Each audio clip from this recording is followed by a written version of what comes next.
I'm no good at taking good advice, and I'm self-careless, so don't tell me twice that lately I've been so stuck in my head that I forget just about everything my therapist said. Maybe I'm self-helpless,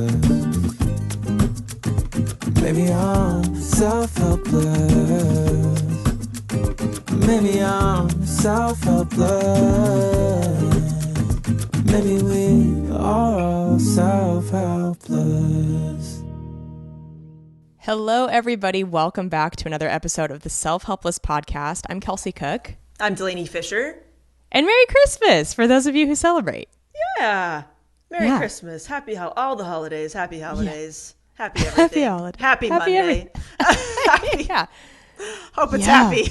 Yes. Hope that you are relaxing, eating some good food. I love this time of year where I really can feel like it's a true vacation because I feel like everybody's taking a vacation. I don't know if you feel that way. It's hard for me to relax when it's a non-vacation time and I feel like other people are still working. It gives you permission to just be and not a whole lot of doing. It's weird because in certain jobs I've had, I would sometimes work on Christmas and other holidays, but not since kind of working for myself and stuff like that. So I totally get what you mean. Yeah. So my new tour called the Mark Your Territory Tour. Mark Your Territory Tour. That's Mark Your Territory Tour. That's very hard to say. It is kicking off in just a few weeks. We had to move the Orlando date to potentially the fall or next year. So if you live in that area, stay tuned. But I will be in San Diego in January. And then in February, I will be in Tacoma, Philly, Jersey, Stamford, Connecticut. In March, I will be in San Francisco, Chicago, Minneapolis. And then in April, I'm taping my special in Madison, Wisconsin. I will be at the Comedy on State Club April 4th through the 6th. And the 6th is the special taping night. And then the rest of the dates are Sacramento, Salt Lake City, Vegas, Denver, Kansas City, and Timonium, which is the Baltimore area. So that's the first leg of the tour, guys. Go to kelseycook.com and get some tour date tickets. Fabulous. And I will be here in my chair, right here. Yes. You'll catch me right here, baby. I'll be here. I'll be talking into this microphone. You can check out my other podcast, Career Crush. You can find it at DelaneyFisher.com, my website. It's a private show, but it's completely free. And we just talk about finding work that you enjoy, that fits well into the life and lifestyle that you want. I interview people from all different industries, backgrounds. It's just a good time over there. Just trying to figure out how to be your fullest expression, baby.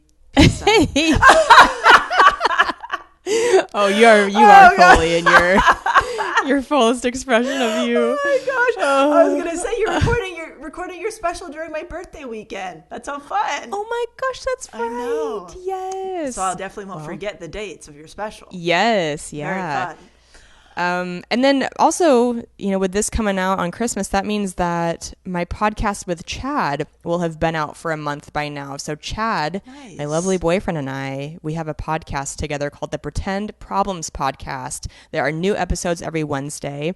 It will have debuted at the end of November. So if you haven't listened, go catch up to the first few episodes and subscribe if you can. Support the show. Hell yeah. Fabulous. Kels, I think we have a couple quotables for this episode, do we not? We do. The topic that we're covering today is advice that we would give ourselves 10 years ago, if we could go back in time. So we've got a couple good quotes for this sort of topic. Nothing will ruin your 20s more than thinking you should have your life together already. Oh, gosh. Yeah. I thought that would resonate with you. So good. And also just like change 20s to life.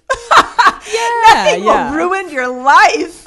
For sure. Yep. Oh, gosh. That is a good one. I enjoy that very much because, we're going to be talking about what we wish we knew in our early 20s, basically. Yeah, early to mid-20s. Oh, gosh. So, let's see. Quotes about the past. I found this one. The past is a place to learn from, not to live in. not attributed to anybody. But yeah, I think that's an interesting one because I know for me, it's like when I think about past stuff, it's almost like it creates like this story of who I am, or who, whatever. And it can be nice in some ways where you think about like, I don't know, maybe family members who have passed away where you kind of like, you got to live in the past for a second to like kind of remember a certain moment of joy with them or something like that.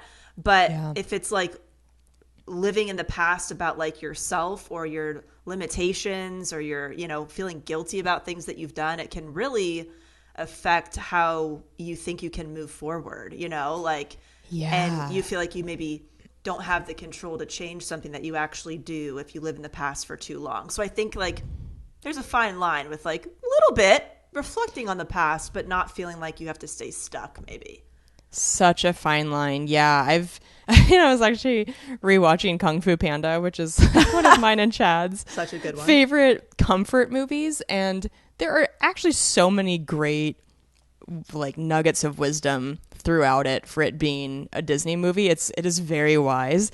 And there is a lot of emphasis on being in the present, but I agree. It's like you do have to reflect and examine what has been happening in your past to learn from it. But if you are only ever thinking about the past, of course, that is also not helpful. So yeah.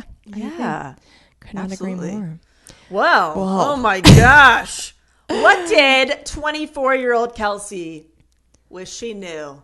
Boy, like a fuckload. Yeah, I know. I can tell you that. There's too many. There's too many. The first thing that came to mind is something I have said before on the show, but I will continue to say it again because I am always surprised at how many women are in this boat currently and maybe haven't had somebody in their life be like, hey, maybe you should try something else. But if I could tell 24-year-old me something, it would be stop taking hormonal birth control, you crazy bitch. Because I was on orthotricycline low for, I think 13 years. And it really ramped up my anxiety and irritability and just, it just didn't agree with my body. And they don't educate you very well when you're young. I got on it when I was like 17 years old for acne. Yeah. And I mean, God, if you are on it for actual like birth control reasons for protecting against pregnancy, it's tough because you're taking a pill that is going throughout your whole body when in reality, like if you just need it for pregnancy prevention, that is just a very specific area of your body. And oh God, just the side effects can be brutal and the come down can be brutal once you get off. I just would encourage you if you are struggling with some side effects from oral birth control, I would look into potential other options. And I wish I would have gotten off of it sooner. Yeah, that's a great one. I mean, amen to all that. I'm so glad that I ended up getting off of that, several years back now when we had Dr. Jolene Brighton on the show. Like, did we both get off it around that time? Yep, we had. And I mean, don't realize how it's affecting you. And they don't give you any info. Like you said, like, I mean, It was just like, yep, here's this pill, but never thought to ask like, what could happen? Like, what are the side effects of being on this for over a decade and this and that? But yeah, it's a big one. I think a big one for me is I wish I could tell 23-year-old Delaney, start investing now. Like, start investing, get a financial advisor, get some referrals or DIY some stuff, but just start doing that, even if it's just a little bit every month.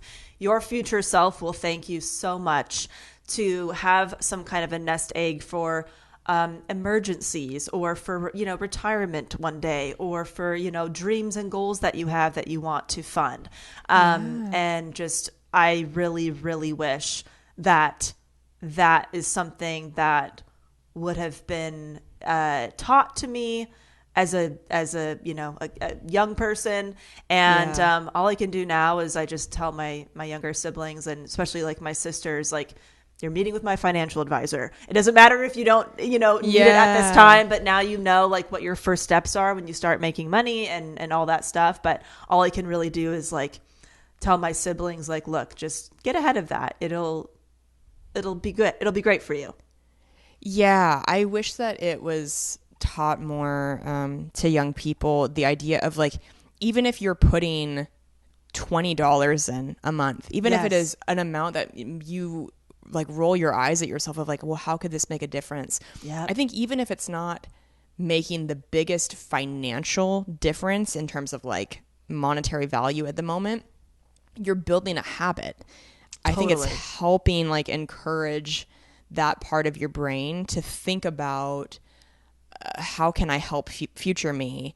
And I mean, I could not have been thinking less about that shit when I was 24. It's so fun. That was one of mine on my list as well, was to like start investing, start saving, even if it's a little amount, because even if you know what you want to do in your 20s, which was it was the case for me starting at 22. That's when I started stand up. I felt strongly that I knew that that's what I wanted to do, and that actually has been the case for me. It's been 20. That's so funny. I forgot I started actually at 20. Oh, wow. And so yeah, it's been 14 years. But it just, as much as I love my job now and have this whole time, it's like I do start to think more now about retirement. Yeah. And that I don't want to work in this capacity forever. I don't want to be traveling like this forever. And yeah, I wish I would have just gotten some shit going a decade sooner.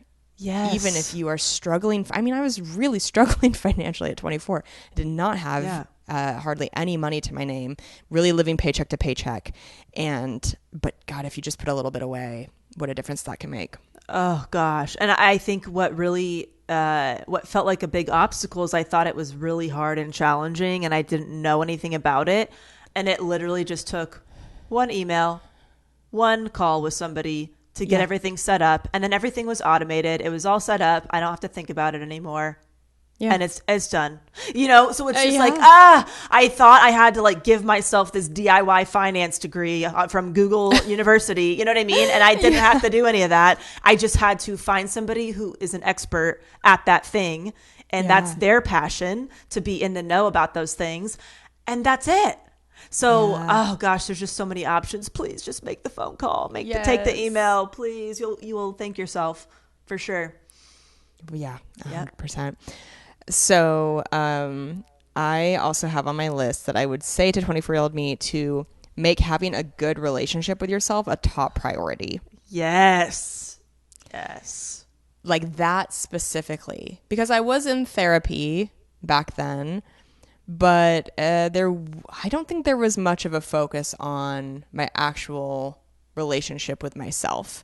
I think it felt a little bit more about external things, relationships I was in, or childhood things, which are, those are both super, super important things to be working on as well. Yeah. But, God, I just didn't feel the impact of what not having a good relationship with yourself looks like until my 30s. Mm-hmm. And I was like, man, I wasted a lot of time being so hard on myself and feeling like I was a separate being, for like, if that makes sense. I had that kind of mean coach mentality where I would talk to myself in a way that it almost like I wasn't talking to me. It was like I was talking to somebody else.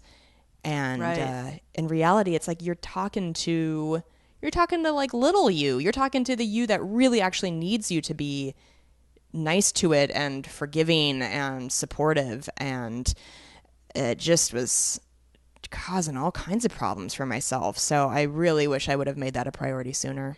Yeah. So let's say if like little younger Kelsey, like 10 years ago, Kelsey was like, okay, I need to learn how to love myself better. How? What would be like the first steps that you would tell Kelsey to do? Yeah, that's a really great question. For me, in the pandemic, it had started with a lot of affirmations and like mirror talk, which was so uncomfortable for me. it's so uncomfortable for a lot of us to look in the mirror in the morning and say, I love you. Yeah. Or like, I deserve to be treated well. Whatever that list is. I had a list back then that actually was like a TikToker who was really good at that sort of a thing had put out, and I really loved it. So I don't remember that exact list, but it changed me, and I really stuck with it, and I just spent a lot of time understanding what I was so resisting, like what I was so resistant to. Yeah. And I think that's always a good marker of like, if it is hard for you to look in the mirror and say I love you without being like super repulsed by it or icked out or just like, ugh, fuck that, that's typically a good sign that you could use some work on that. Right. Oh, yeah. So, yeah. I love it. Starting with thanks. affirmations. That's great. It's Yeah. so simple, too. Accessible to everybody, you know? It's simple, yet actually very hard to follow through on and to stay consistent with. Because it's very uncomfortable. I don't think I've truly ever done that in a genuine way. You know? I really don't think I've tried it, but I've been to be like, oh, you know, God. Oh, I know. Yeah. I was like puking in my mouth doing it for so long because I just was like, oh my God, this is so dumb. But I think a lot of like sometimes when you don't have a good relationship with yourself, it's because you're so worried what other people will think of you. You're like kind of living for other people. So I would be embarrassed doing it as if people were watching me, and I had to be like, nobody's in here. Right. You live by yourself right now. Right. It's just you and you. So like, let that go. Nobody can see you doing this. Yeah. And it just was like, God, it changed me. I love that. And also like training your brain to tell yourself that you love yourself, I'm sure just becomes like a habit, even if you're not staring at yourself in a mirror saying it to yourself, right? Like just it gets stuck in there somewhere to where you're probably doing it more naturally over time or having feelings of love for yourself. That's what I like about it. Like I need to get it stuck in my brain. So it has then to be programmed. I just need to program in it. So it's just like, there you go.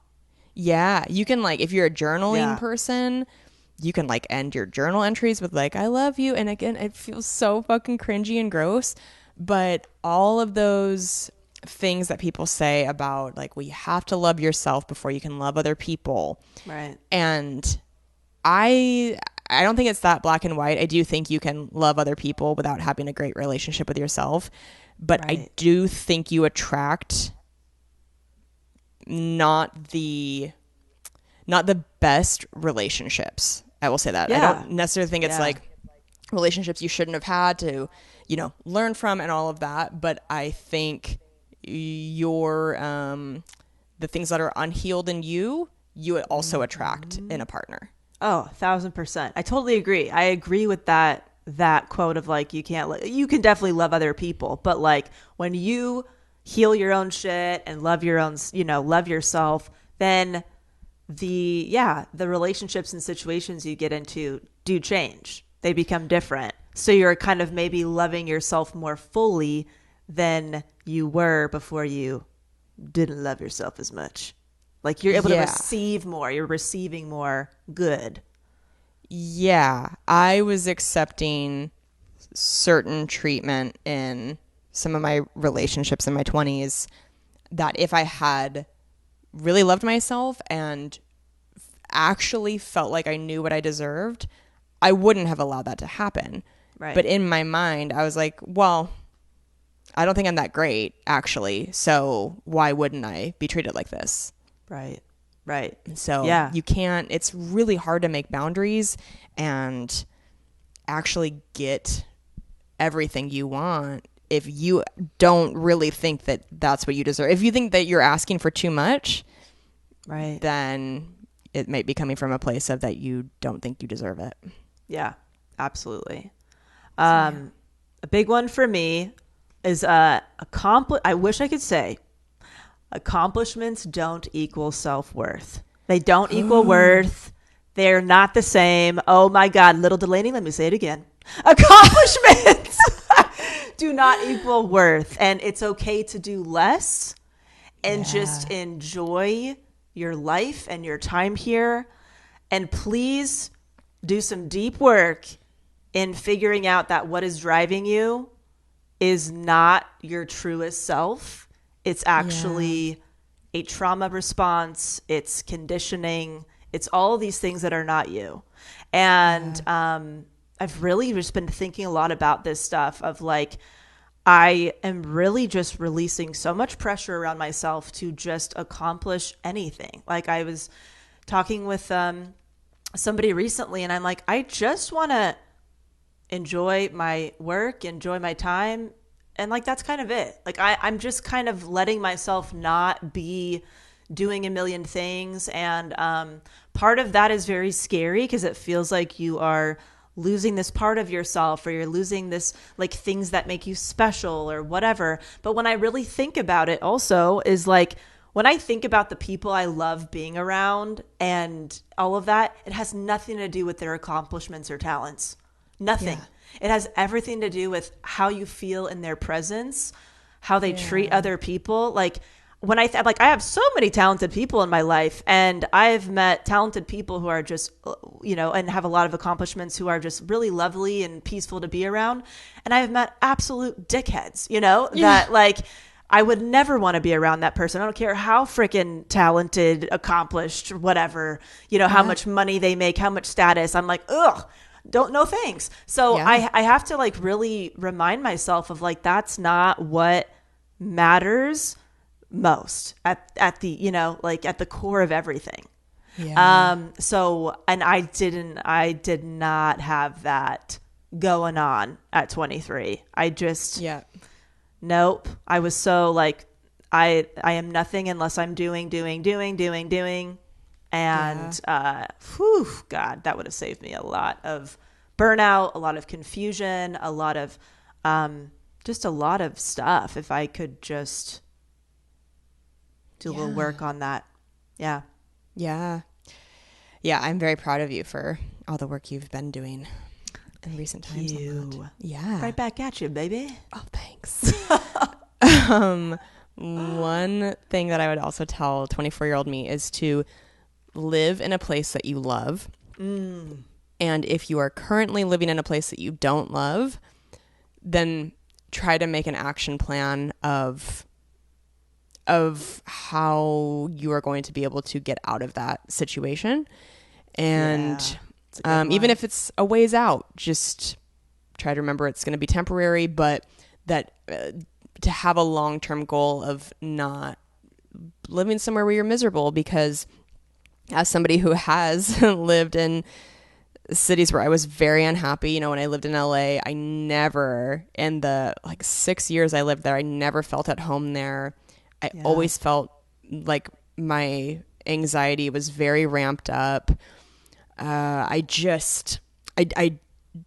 could find like virtually zero beauty in LA. Even like going to the ocean. Of course, once you're like in the sand looking out at the water, for me, I was like, yes, this is beautiful. But like what it took to get there, I had to drive an hour in crazy traffic, and then you have to try to find parking at the beach. It was like everything was so hard for me. And as somebody who's from the Pacific Northwest, your environment up there looks so different than LA. Like there was no part of LA that looked like home to me. And then getting to move back up to Washington at the end of 2020 and have those 2 years there, God, what a difference that made for me. Just feeling like the city itself was a friend of mine, which is so corny to say, but it just, like, I knew the city. It looked familiar to me. It felt so good. And then now living in Minneapolis, even though this is my first time ever living here, it looks so similar to me in a lot of ways to the Pacific Northwest. And it just, I just feel so at peace when I come home. So I know that in your 20s, it's sometimes that mentality of like, I have to make these sacrifices for my career. You know, that was the case for me. But I for a while thought I would have to live in LA forever. And I just like wish I could tell that version and be like, oh, A, you won't have to, but B, like, don't let yourself, like, don't make yourself think that you have to for work, because it wouldn't have been worth it for me. I wouldn't have been happy. Yeah. Oh, such a good one. Amen. It's so weird because, born and raised here, I don't know any different besides visiting other places. Yeah. And for me, it's always just been about like the difference in happiness, where I have not liked living in one neighborhood, but I'm like, I think I'll like living in that neighborhood better. And then it's like, oh, so much happier in this neighborhood. You know what I mean?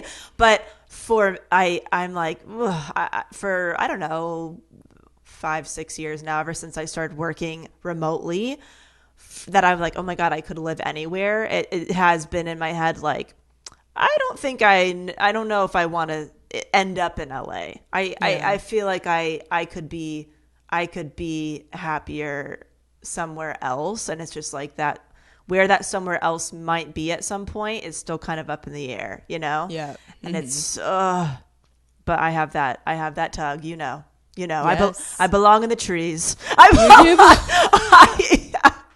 I'm going to build a treehouse in your backyard. You'll see me. I'm begging all of my friends to move here. It's so tough with having family in an area but wanting to live somewhere else. Like that is such a tough part of it. And I'm like, oof. But yeah, that was a good one. Thank you. How about you?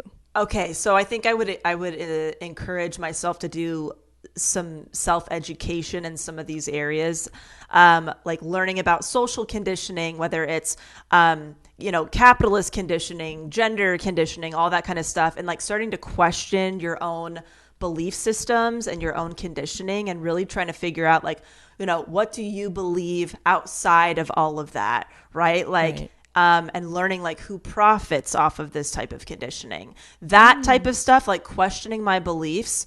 I really wish I learned how to do that earlier on, or I was exposed to things that made me do that earlier on. A little bit in college, but it really happened mostly after college. And in some other education that I felt like would have been great for myself is just learning about trauma, learning about codependency, getting into therapy, that kind of stuff. Maybe like going to Al-Anon or like the CODA 12-step program, just something like that. Learning about that, like doing education outside of typical school for your personal growth, your mental health, your understanding what the fuck this society is, how it got to this point. And basically, that would have just prevented a lot of just like internal suffering, I think, of not knowing what was driving me to do things, and just all that kind of stuff. And would have, I think, peeled back some layers, and maybe I would have had a bit more peaceful of a time evolving than I did, I think. Yeah. I know we talk so much on here about wishing that our classes in high school had been different, that our college courses even sometimes were different, because it's just like you get out of school and it's like, what the fucking quadratic equation is, but you don't know how to like detach from trauma bonds and shit. It's like, well, what the fuck am I doing with the equation? It's like, that's not doing anything for me. But anyway, this is a quick one. Actually, I'll combine these two because they both have to do with like aesthetics. Number one, wear your goddamn sunscreen. Put sunscreen on, and like don't do, Jesus, I was like still really like laying out a lot in the summer. I think I was like still doing tanning beds. Whoa, did I know that about you? I did tanning beds when I was in college. Whoa. And oh my God. Burn the shit out of you? So angry at my college self for doing that. I was struggling with acne for so long, and my mom, bless her, she didn't, I think this was what worked for her, but I don't think she was thinking of like what the long-term effects were. But she was always like, if like you have acne, like it's good to just go get in the tanning bed, because like for me that helps just like to just kind of like bake it off. Oh my God. I think that's the scientific term I believe they use. Just bake Take your acne off. Listen, is vitamin D good for your skin? Yeah, it sure is, but like not.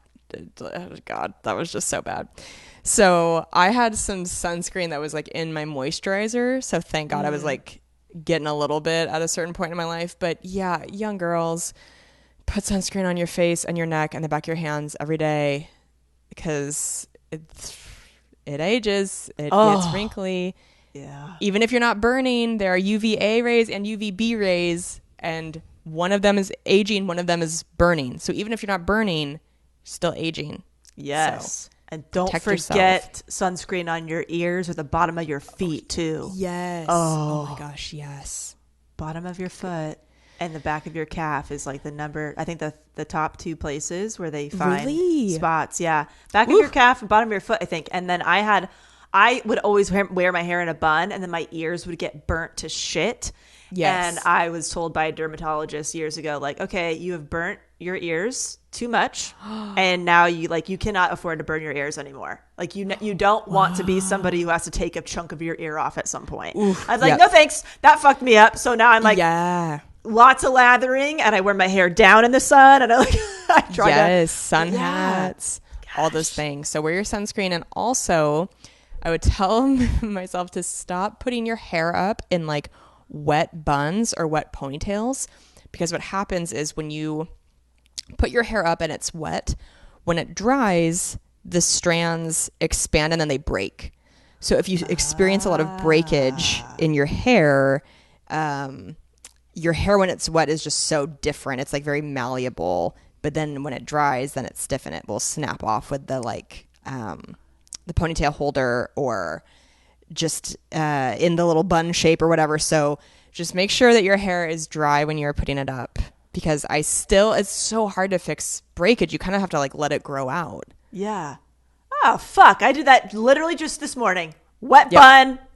And that's how I got my waves, my current waves. Yeah. But try to do like let it dry, and then, I will like blow dry my hair, and then when it's hot and dry, then I will like put it in a bun so that it gets that kind of like heated styling effect. Yeah. But if you put it up wet, it will, like, a lot of breakage can happen. Oh, hot tip. Look, we learned something for 24-year-old me and 33-year-old Delaney. Yeah, exactly. I learned something new every episode still after all these years. Oh my God. Okay. How about you? I would tell myself to slow the fuck down and ask yourself what you're actually enjoying versus what you are not enjoying, and use that as a compass for what you want to do next, or like how you want to take things off of your plate. Because at 23, I didn't do that until I think I was 26 or 27. So it was still, handful more years until I actually did that. And so 23 was just like busy, not thinking about anything, not even understanding that your day-to-day could be enjoyable and fun and not filled with so much work. I just thought that's what life was. Life was stress. So I created that for myself. And so, God, just slow the fuck down. Make a fucking list, right? Get a pen and a piece of paper and write down all the shit that you do currently, all the, optional projects you're involved in, and this and that. And what do you actually like? And, it's going to be kind of scary because you're going to realize you don't like much about what you're doing. So that's going to be scary, but there will be some hints in there that can help you figure out how you want to slowly and thoughtfully move forward in your life. That's a great one. This is another kind of like bundled one. So, do not buy into pyramid schemes. Yes. Or any sort of like MLM, multi-level marketing, anything that like is being promoted to you as kind of like a get rich quick thing. Like who I was at 24, and even a few years after that, and I think is when I talked about that other one on the podcast years ago. I was just like the perfect prey for people who run MLMs because I needed money. I was, I was broke. I was just trying to fulfill these comedy dreams, and I was like working day jobs and all this shit that it was just like so hard. And so the thought of getting to make additional money and, you know, be my own boss or whatever the fuck, it was just like I just fell for it. And so fortunately, when I bought into one I was able to get out immediately, and I got my money back. And so it was kind of like a no harm, no foul. But I just, that was a bad situation. Don't ever do that. Like, you really, the percentage of people who actually can make money in the long term is like the top 0.001% of an MLM company. Like it has been proven over and over that you ultimately lose money. They're so bad. They should all be illegal.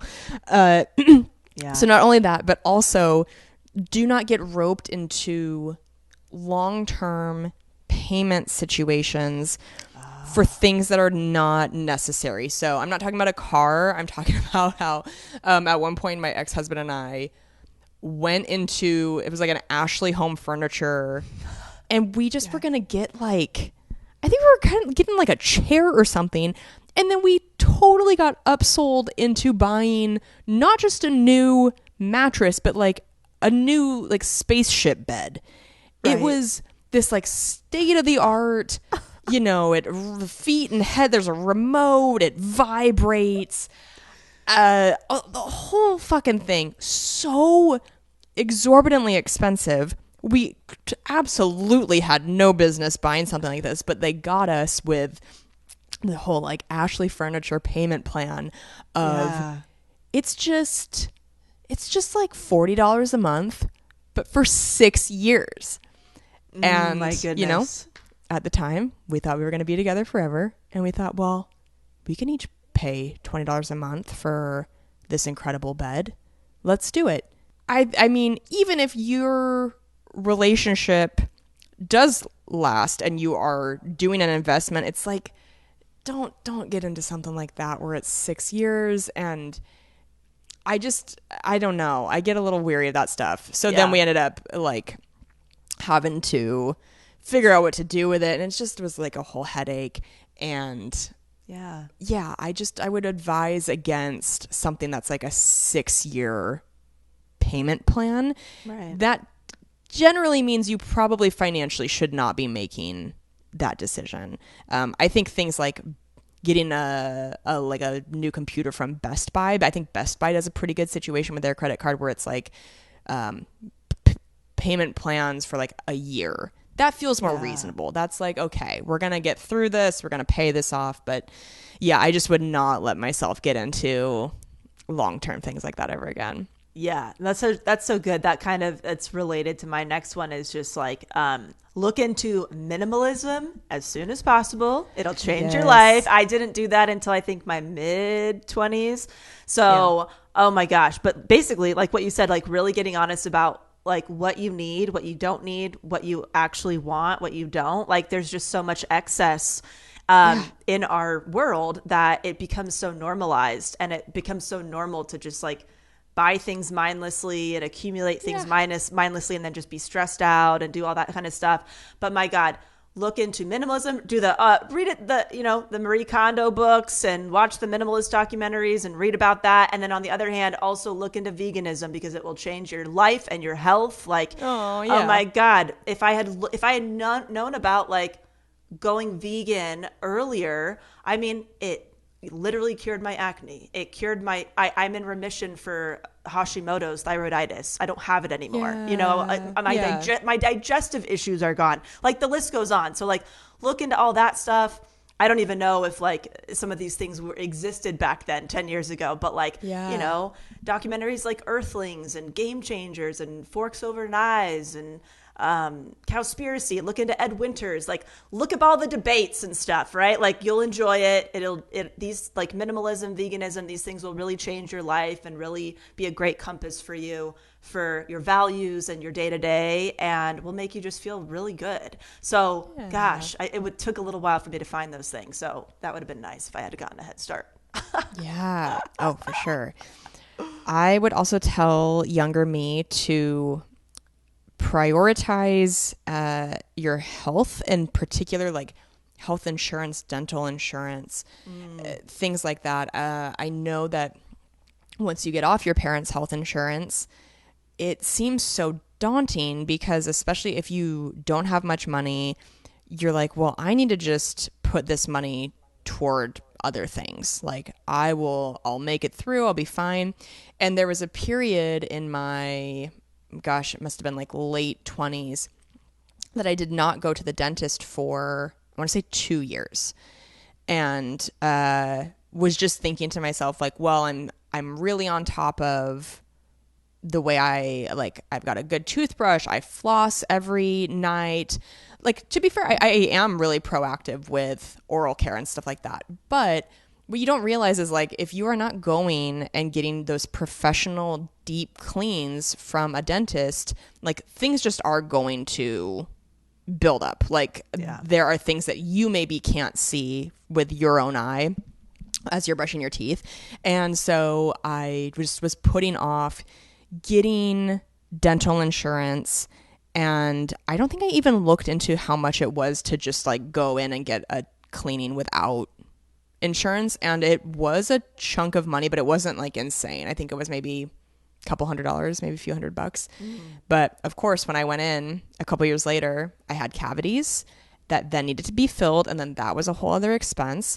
And God, like you only get the one set of teeth after you lose your baby teeth. And there are so many jokes made about like, what the fuck? Like, it's so weird that like that we have these things that just will slowly over time, they're just like decaying in our mouth until we die. Right. And you have to try to keep up with them. But yeah, I just look back now and I'm like, what were you thinking? Like, set some money aside. Don't go buy that new fucking pair of pants or whatever the fuck that you really think you need when you don't. Yeah. And go to the dentist. So even if you think you're doing a good job keeping up with stuff, you really, I can't encourage, people in their 20s enough to just like make sure they're staying on top of it, because you only get your teeth. Oh gosh. It's so funny. Like if somebody handed you $50,000 right now, what you would do differently with that money now in your 30s than what you would have done in your 20s. Oh my God. I'm just like, and people would always say like, hey, save your money or do this or do that. But it's like, you just don't hear it until you go through it. You know what I mean? No. It's like, you just like, I will at some point, but right now, my boob job is the most important thing in my life. Okay. You know what I mean? It's like, oh my gosh, it's just so funny because it's like, if you're tuning in and you're in your early 20s and you're like, I'll do this at some point, I get that. But also like, you're going to wish that you had done a little bit of it earlier. Yeah. Just prioritize. Just how your priorities shift so much. Oh my gosh, it's unreal. My last one is just like, enjoy every phase of the next decade, because it is going to be a lot of different stuff. You are going to have multiple, how shall I say, love interests. You are going to have multiple different jobs and hobbies and this, and like, you are not going to know when a lot of like projects and phases will change. And so really being present and enjoying like those really peak moments and really cool opportunities. And just, you don't have to do so much work around a lot of these things. Like if I could tell myself, like, just do the minimum work required for a great job or like an excellent job. And like, don't do all these optional projects. Don't do all these optional organization projects, or things are going to change so quickly that you're doing unnecessary work that you're not going to need at some point soon, because in 6 months, something's going to change to where that project that you did, you just don't need it anymore. So like, I'm just like, shift your perspective, and instead of doing the most at all times, like, what's the bare minimum you can do to get the same result? And just maybe experiment with things before diving full into them. My gosh, smart. The amount of times I claimed on the podcast, this is what I'm doing now. Have I tried it? Not really, but I'm going to do it. And here I go. And then I try it. I'm like, oh gosh, I tried it. It's not for me. Whoops. Really Went too fast on that one. Really should have just done a little weekend experiment. See, dip my toe in. Didn't do those things, but now I do. Yeah. As much as possible. My last one is to just really cherish the time that you have with your family and with your friends. You know, similar to what you just said, just know that like you can't predict the future. You never know what's going to happen. No, I wouldn't want myself to live in fear, but I just would want to, you know, obviously, like if I knew at 24 what I knew now, that my mom would get dementia, I really feel like I did cherish my time with my mom back then, before dementia.